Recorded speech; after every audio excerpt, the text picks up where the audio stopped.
Belanja sikit bang. Bang belanja kan? Belanja sikit.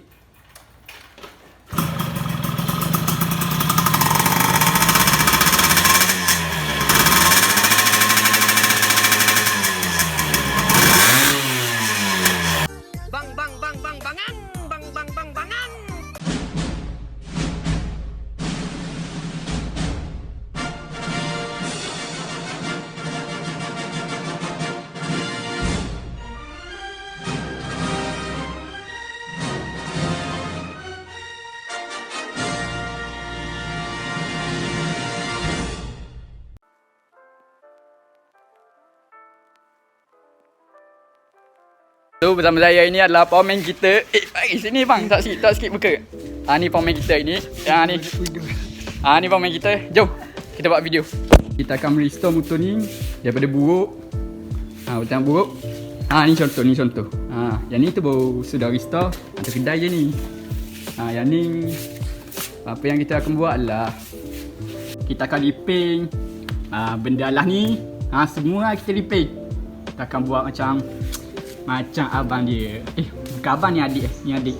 Ni motor ni baru lagi. Ni kita tengok video ni sebelum ni. Okay, kita banding sebelum dan selepas. Ni sebelum. Nombor plate. Nampak. Okay, ni sebelum. Exhaust mahal tu, karak tu. Ni motor tua ni, legend ni. Sayang ni. Cepat bang. Jatuh bang. Okey. Cabut skru kita dah. Okey, kita ni sekarang nak proses cabut cover set.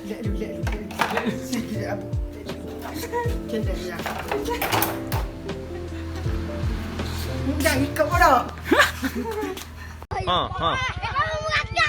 Allah. Time is barely on our side. I don't wanna waste what's left. The storms we chase. Abang main Lego ke bang? Jom aku ikut pula. Mencak dia bang.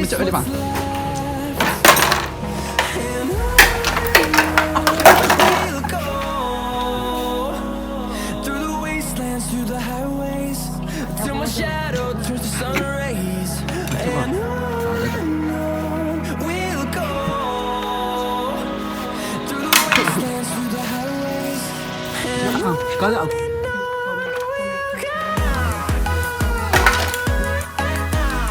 main laptop itu tang-tang tu kau set lagu. A few minutes later.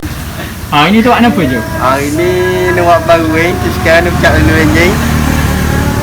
Ini ni jatuhnya dulu lah. Lagi fasting enjin JC.